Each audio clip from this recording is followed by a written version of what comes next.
Access more. It's not that I enjoy failure, but failure shows me so much. So But you like, have to bravery. never- Like you're super brave. There are people listening that are like, Girl, I co-hosted The View. Of course I'm brave. that force. Welcome to the Candace Cameron Bure podcast. We're here to share conversations about life's challenges, celebrations, and everything in between. Season 2 is about finding purpose. Come join us.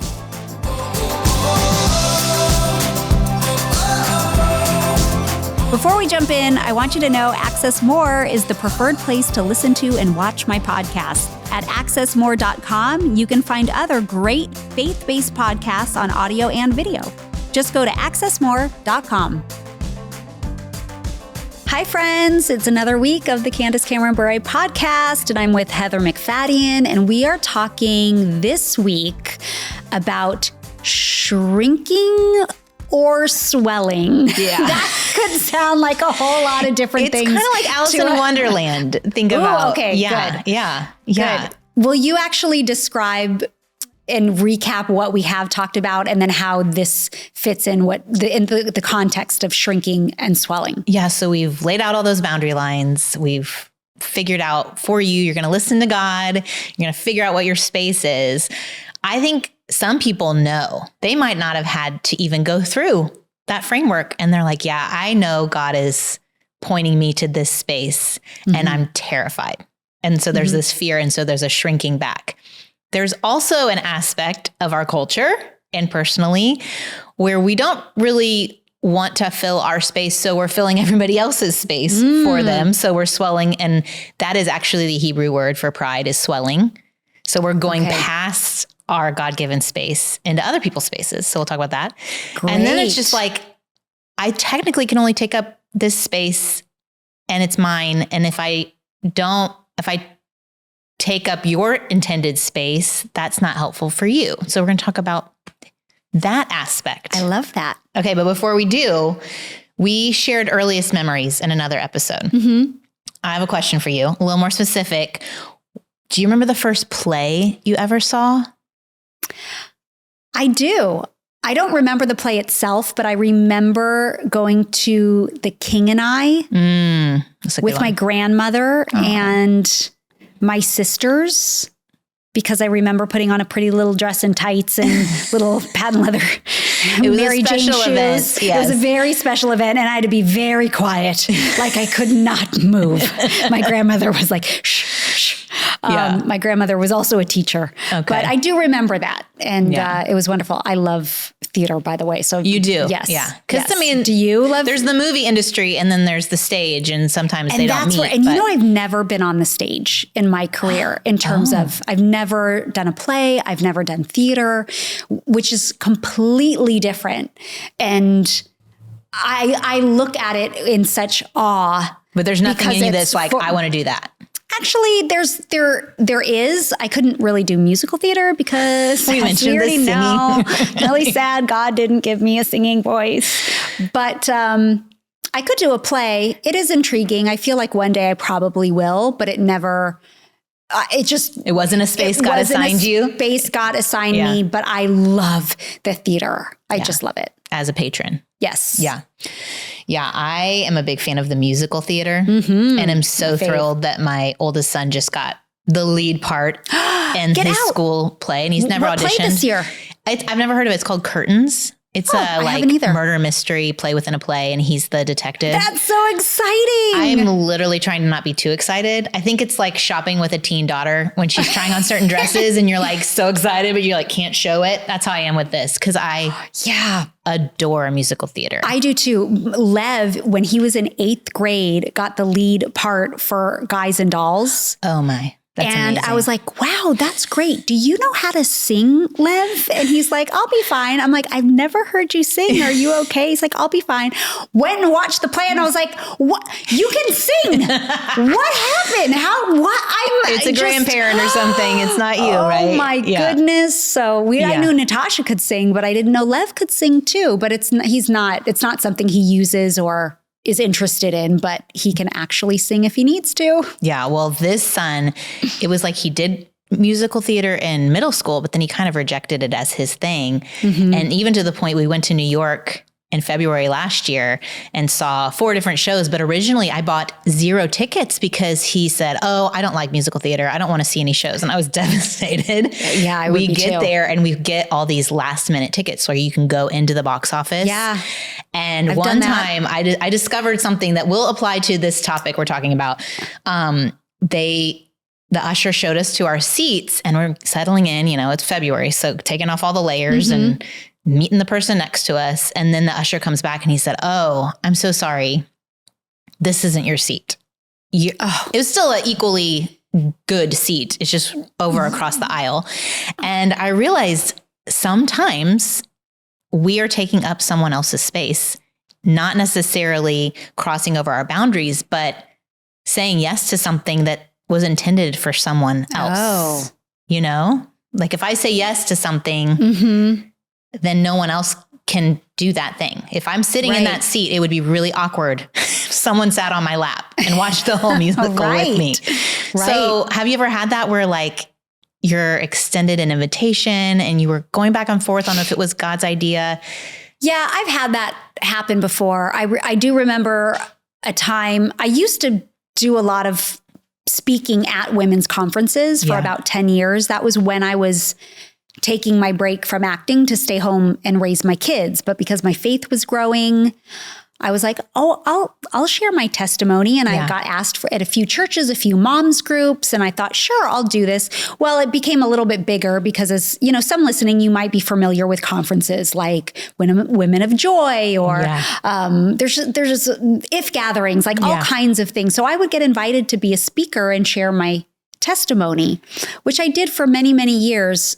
And I got an invitation for a church that was, I believe, in Orange County. So it was local. It was close. It was a pastor that I really enjoyed listening to.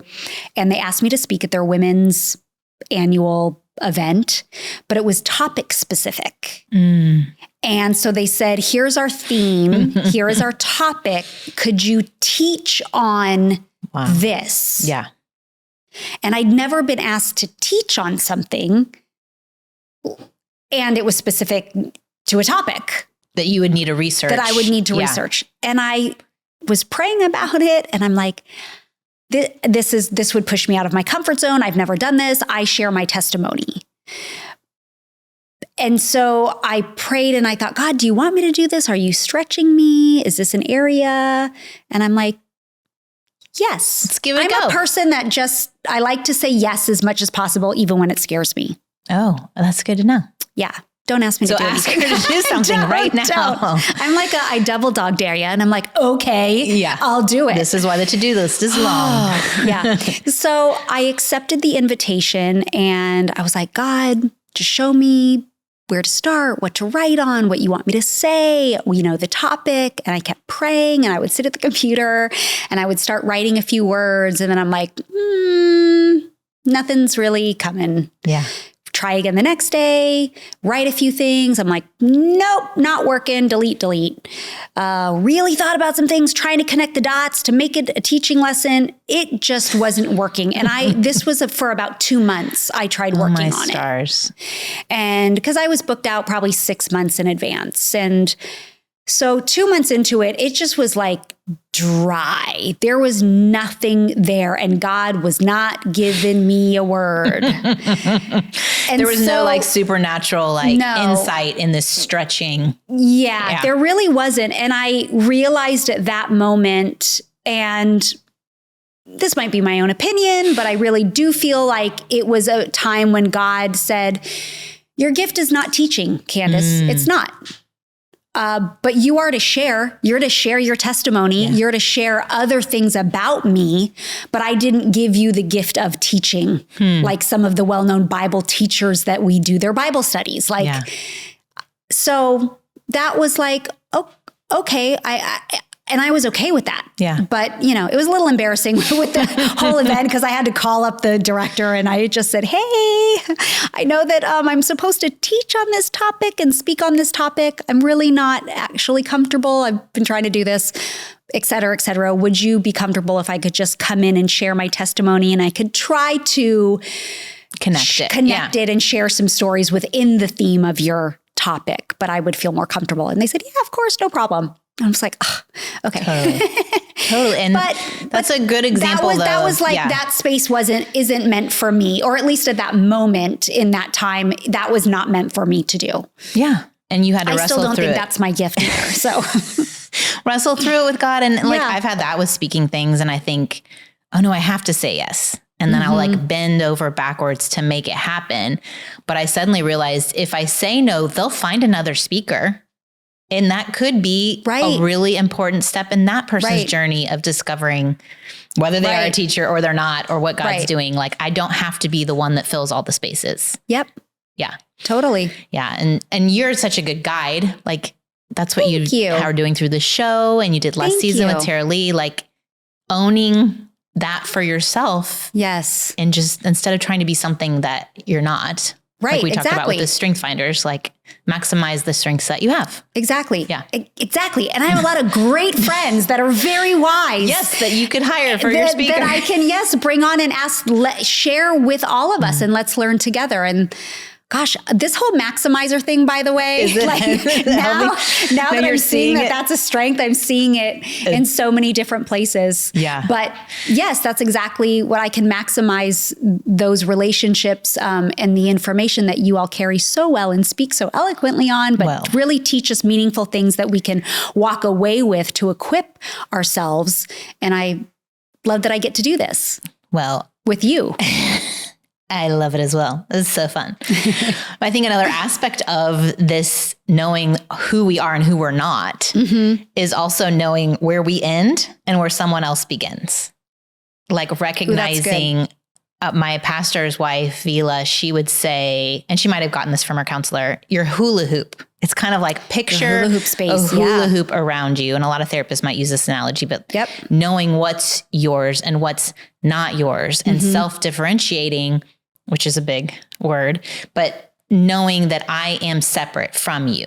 Yeah. So like it helps against codependency, which therapists will throw around of you can be sad and I can be okay in your presence. I can connect with, oh, I'm so sorry you're sad. I can feel that you're sad, but also I can have my different emotion separate from you. Right. But I think as parents and as moms, we experience how hard it is to be separate because they were in our hoop for so long.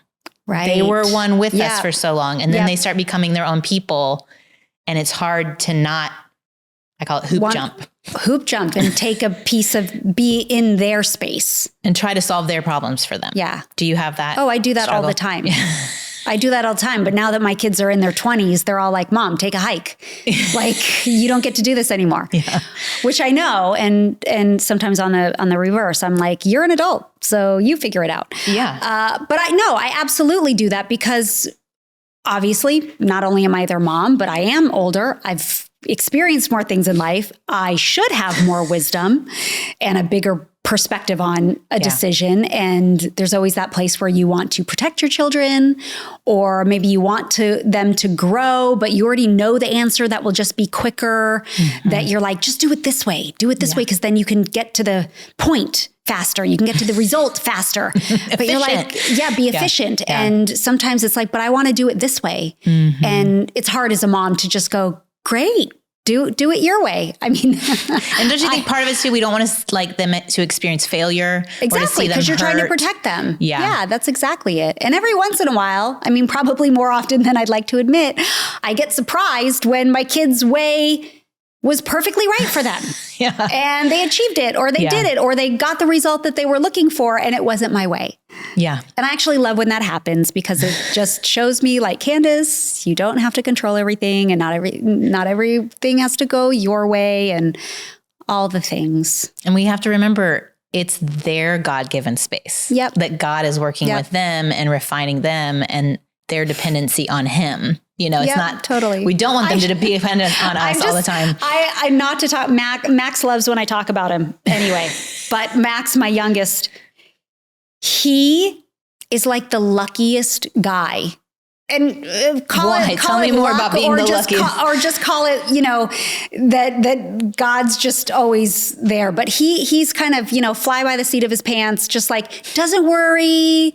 Oh, everything's fine. I'll find it, which drives me nuts, right? But it always does for him. It always does. Even Natasha and Lev would always say, like, Max is going to be the one who buys the one lottery ticket once in his life, and he's going to actually win. He'll win. Because things just always seem to work out for Max. Yeah. They just do. And I'm like, I should actually take a page in his book, because he worries so little that I'm like, I think it works out because of that. Like there is part of that's the reason. Not trying to over that control. He doesn't over control or stress about it in a way that just allows it to happen. So I'm like, that's so good, Max. I'm learning from you. Well, and it makes sense that we are tempted to do it with our kids, right? Because they were part of us, and they're, our genetics, if they're biological, are part in there, and we care so much about how it turns out because it's a reflection on us, is what we believe and think. Sometimes I see it even in friendships or in relationships or in all the ways like online where we're like overstepping and giving advice or opinions when they weren't asked. Well, that's just called social media now. But even in person, like, have you been to lunch with people and you're sharing like a hard thing of your story and, oh, you know what you should do? Oh, I listened to this podcast. Oh, I read this book. Right. You did not ask for help on that thing. Right. That's not what you needed. You maybe needed them to say, oh, I've been through that too. Right. Just to relate with you. But unless you've asked for an opinion. Yeah. Yeah. But definitely online, we're giving. Oh, yeah. I've had that with friendships a lot.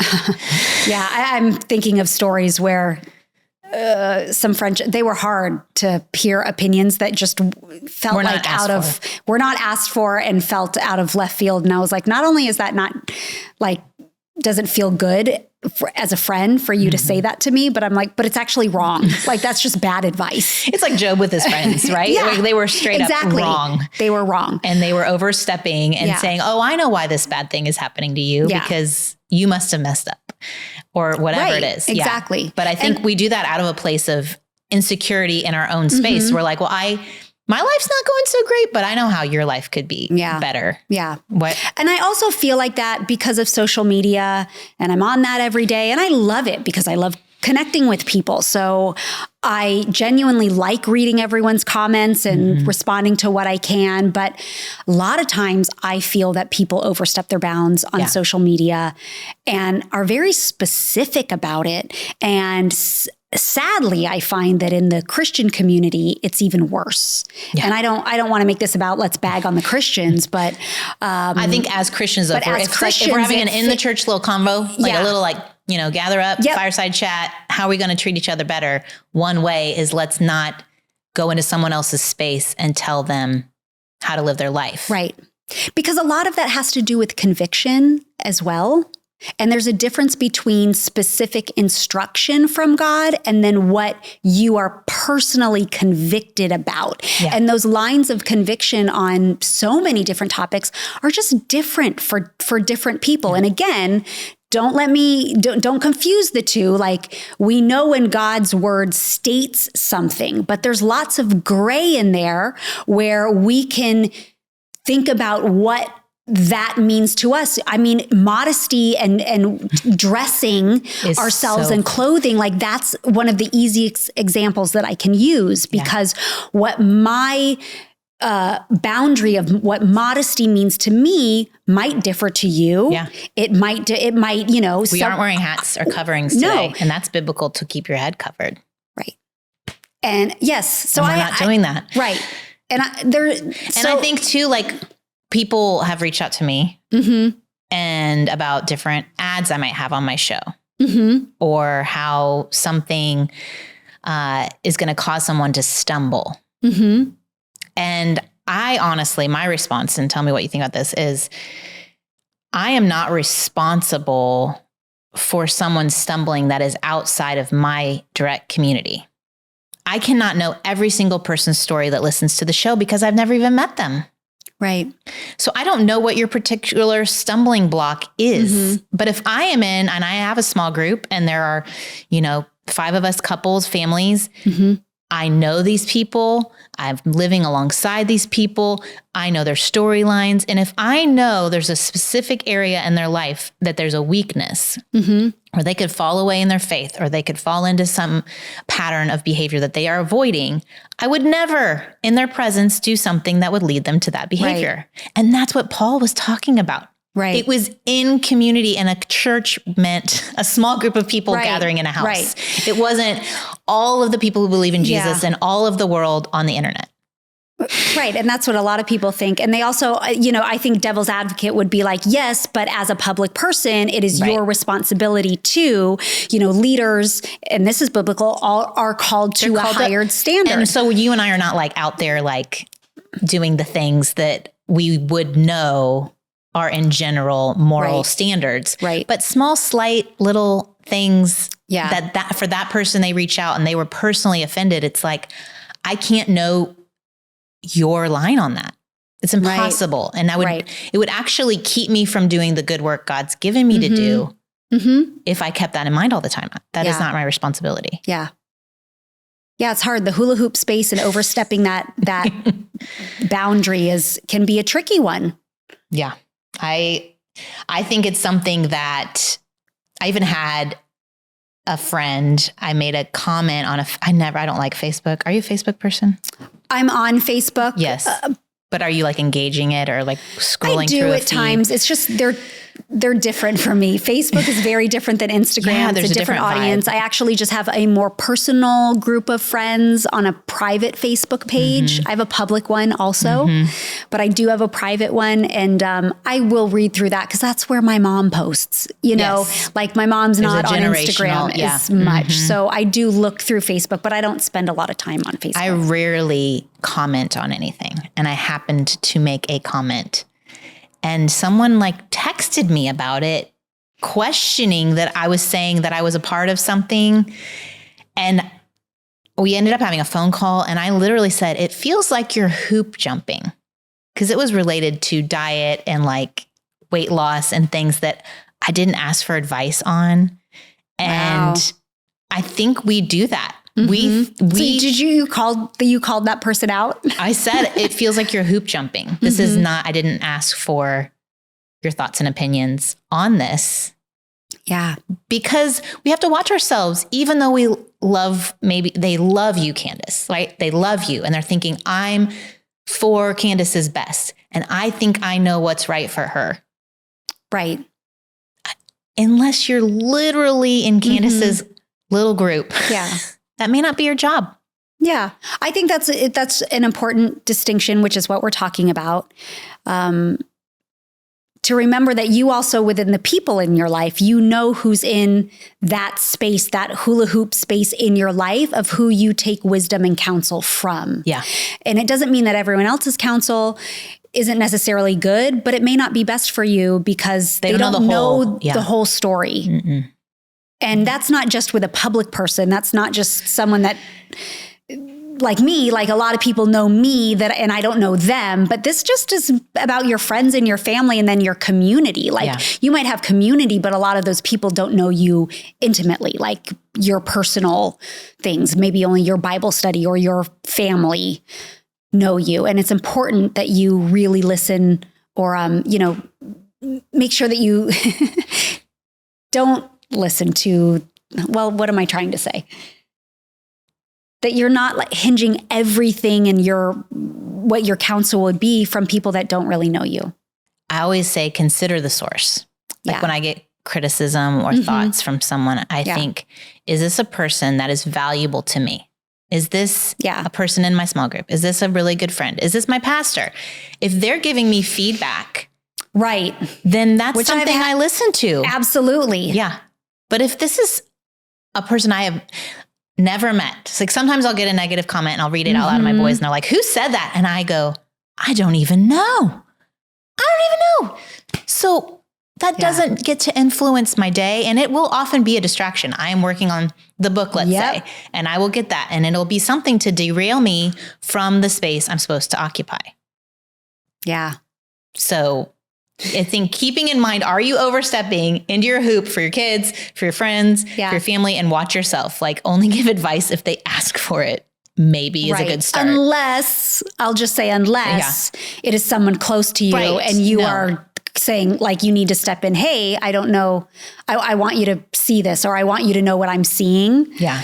Because I've had that too, when it's the people that are meaningful in your life, like that call you out on something. And it's like, oh, but like it's powerful. And sometimes it hurts, but it's like, I think you need to look in the mirror because I don't know if you're seeing what we're seeing. And then that's when you want to really consider that. Like that's, and again, they're not always right, but sometimes they are. Well, and you would trust them because that is they what know I'm hearing you well. From you. Yeah, I'm hearing that you're even in relationships where you are known and you've opened yourself up to that potential, that vulnerability and that authenticity with people. Because I would say the extreme of overstepping our boundaries is not even filling them. Yes. So there are people listening that know this is the space. God is like, yeah, do this thing or stop doing this thing. And they are shrinking back out of fear, whether it's fear of rejection, whether it's fear of failure. So many people that I have conversations with, they are afraid if I do that thing or if I follow what God's asking me to do or not even do or be, it'll be failure. And I think in that situation with friends, it's like, if I open myself up to community, I might be hurt. Yep. Vulnerability literally means to wound. Like you are opening yourself up to wounding. Yeah. And I think we shrink back from what could be good for us or what God is wanting to do through us, because it's actually a form of pride to not fill the space. So if you're a person that tends to shrink back and not fill the space, how would you encourage them to fill the space? Yeah, it was my pastor. He was trying to decide based on all of his boundary lines, because I was working through this when we talked on the phone. He was trying to decide if he was going to do this trip across the country on his bike. And he wanted to have conversations about Jesus all the way across. But he was fearful of people's opinion of him, that they would think he was doing it for like attention and approval. Okay. And I was like, actually, it's pride that you are not doing it because of the fear of the opinions. It's in humility that you fill that space, because he was he rides his bike all the time. So that's his interest and his wiring. He's great at having conversations and starting with people, his experiences. He can actually ride his bike across the country. Like he's capable. And I said, it's just lining up that in humility, God's giving you this space. And if you think, oh no, I don't want to do it because of what people are going to think, you're shrinking back from the opportunity. And so I think I think working through that framework helps them realize that it's not about them and their ability, because God wouldn't give them the space if he didn't think they were capable. Exactly. Empowered by just him. Like all the people we've talked about in the Bible. Right. That none of them were capable. Yes, that shrink back. So in talking about this shrinking back, I think there's also this, yes, there's a fear of what people are going to say, but also there's a fear of not wanting to be noticed. And I was watching You've Got Mail. I love that movie. Yeah. So good. Classic. Although it doesn't turn out how I want it to. Like I want the shop around the corner to stay. It's so precious and it's such a part of her story. Like I don't want her to have to shut it down. But Meg Ryan in it says to Tom Hanks, I live a small life. It's valuable, but it's small. But I often wonder if it's small because I haven't been brave. As if there are things, she gets offered to edit children's book and write children's books because of her experience. She knows good writing. She knows good stories. And so she ends up doing that. And I guess that is a really great ending for her. But it's her wondering, like, am I not going into that space because I'm lacking bravery and courage. Right. Not living up to my potential or not living up to my God-given space. Or it's just like comfortable. Yeah. We get comfortable. Yep. Like you said, like, is God stretching me to do this speaking thing? Or is it just not my thing? Right. But we sometimes have to like release that and try. Yeah. You have to try just to know if you can do it or not. And if we're believers. That's the good thing about failure. I love it's not that I love failure. You love failure. Tell me about that. That's why like I'm a yes person. Cause I'm like, what's the worst that can happen? I'll fail. And you're okay. Guess what? Some of us are terrified. To try something else again. Okay. And it just means like that wasn't for me, or I could have done it in a different way, or I'm never going to learn. That's how we learn what works and what doesn't. But the worst thing is someone's going to say no. I can go pitch a project or a movie and they say no. So but you like have bravery. Like you're super brave. There are people listening that are like, girl, I co-hosted The View. Of course I'm brave. that forced you to do something hard. Yeah. Yeah. And but realize like I've found that it's not that I enjoy failure, but failure shows me so much. And so I see it as a really positive thing. But again, if you never try, you'll never fail, but you wouldn't even know. You don't even know. I mean, someone has some great quote about that. You'll never know what you can accomplish if you don't try in the first place. Yeah. Fail forward. Don't they say fail forward? Yeah, failure is not a bad thing. Failure are steps of growth. Yeah, that's good. That's good for me to hear because I would be one that would shrink back. Like, that sounds too hard. Someone could do that. I'm not going to go to LA and talk to candidates on their podcast. That's also why you need friends. Yeah. Or work people or a team or whoever that is. Maybe it's your husband or your wife, but it's like you need, that's what that community is for. And friends are the best for that. Or, I get to work with some of my best friends. My company, I've known many people here for over 20 years who I do my daily business with. And I feel even safer because I know they have my back and I have their back. Yeah. And I know my husband has my back. I have his back. So it just allows that freedom to go, it's okay. I know I'm going to have someone to lend a hand and extend it and pick me up and dust me off and say, it's okay, you got it. Because some of them hurt more than others, but that just shouldn't stop you from trying. Well, if you really do have your core identity. This has now turned into like self-motivation. No, it is. Well, because when we're talking through the question of shrinking, you're like, I don't know what that means to shrink back. Like I guess I don't because you don't do that as much. Yeah. But I think it is a good word for the person who's like, that's me, for you to give your little motivational speech. Yes. Because ultimately, if we're grounded in our identity in Christ, we're never going to fail to the point. We have eternal life. We're secured. Like our soul is secure. The world can shake around us. Things can fall. Yeah. But we have that solid ground to stand on that no man's opinion of us can take away. Yeah. So thank you for your pep talk. You're so welcome. Okay, now let's get to our listener question. This is from Mama Essentials. Oh, I like that. Okay, she said, hi, Candace. I guess this one could fall under the topic of marriage or parenting, so I'm hoping you'll eventually discuss both topics. Yes, Mama Essentials, I will be discussing both topics in more detail in later seasons. Okay, so then she asks, what do you do when you and your husband do not agree on how your children should be disciplined?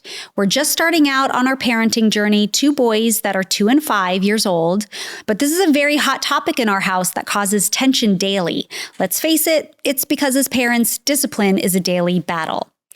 Yes, it is. That's what training up your child is all about. I don't know what you're talking about. Our house, that was not a problem at all.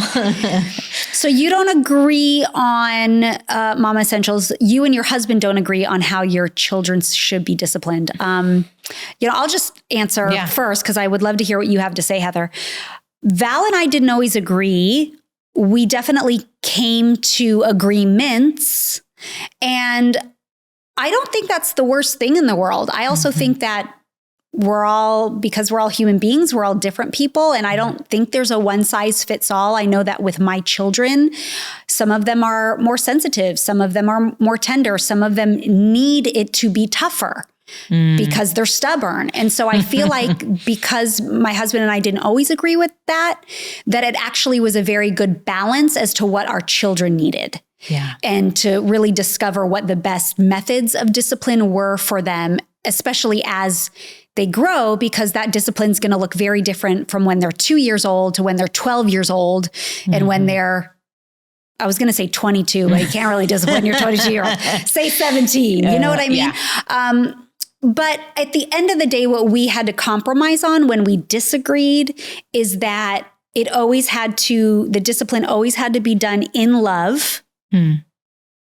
That doesn't mean being soft. I mean, there were consequences, there were discipline, but in love. So it was coming from the heart. So that also meant an explanation as to why the behavior was wrong or the action was wrong, and why we are giving this type of punishment or correction, consequence, whatever, however you want to say it.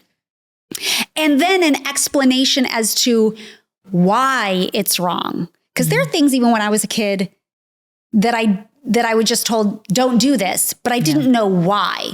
And I would have loved if my parents had said, oh, because the Bible says this. Oh, okay. So that was like another thing. So we agreed. So in love with explanation and prayer, and always an I love you after. And that was something that my husband really liked, because he had a very strong, he was disciplined very strongly. He grew up in Russia, and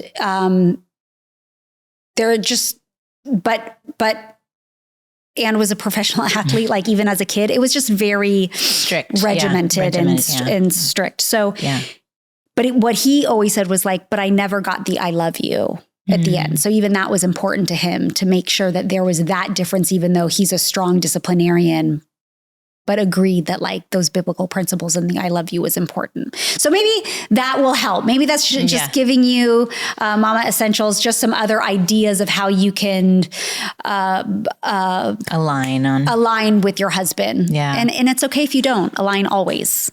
Yeah. I think that's good it showed how you took each of your own experiences and combined them to come up with the beret way. Like, this is what we do in our house. The beret way. I think it's also key to think about, what is discipline? Like, what's the point? And the word in it of discipling, which we've been talking about all along, like go and make disciples. If you're talking about a God-given space, that 2 and 5-year-old, this is your God-given space of growing them up to have hearts that are tender to a God-listening heart. Like, if that obedience isn't a word actually used in the Old Testament, it's Shema. It is the listening, which goes along with obedience. So I love, and I have a resource to share. It's called Connected Families. And it's all about making sure they feel loved, safe, capable, and then responsible. And so your goal is that ultimately you're staying connected with them in relationship, which is what I heard you saying. Like, I want them to feel loved, but also not just like willy-nilly, they get to do whatever they want, like reminding them they are capable of making responsible choices. And I think that that's like, if you and a spouse are struggling to align because you come from different places, or maybe you're reacting to what your experience was, you want to do it opposite or you want to do it the same, to have a resource like Connected Families, it has like a videos that they walk you through. Sounds like a great tool. Then you could learn together, and it becomes your family's way. And even if you don't like everything they say, you can work through it together. Definitely in those little years, you're just trying to figure it out. Like everybody's just trying to figure it out. Nobody's got it.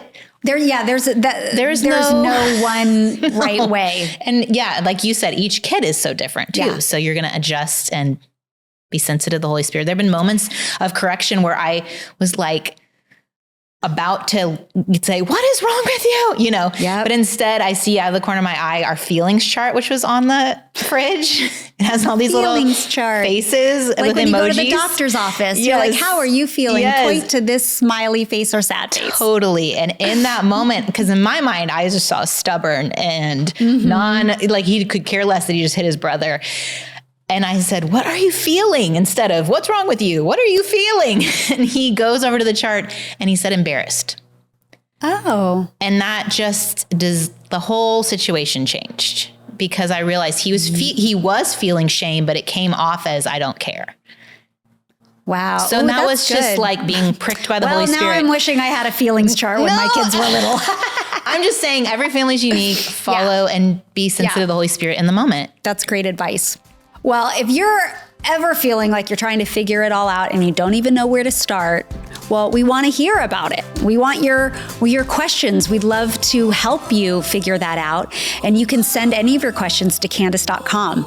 We're going to answer some of those questions throughout the season here on the podcast, but also on my Instagram, the Candace Cameron Bure Podcast Instagram. So you can follow along there at Candace Cameron Bure Podcast. Also on my website is Heather's new book, Right Where You Belong. Until next time, be grateful all day, every day. This has been a Candace Cameron Bure podcast, a production of Candy Rock Entertainment. Some of the products and services mentioned are paid promotions. Any advice should be confirmed with a qualified professional. Opinions and ideas are for entertainment purposes only and belong to Candy Rock Entertainment. All rights reserved.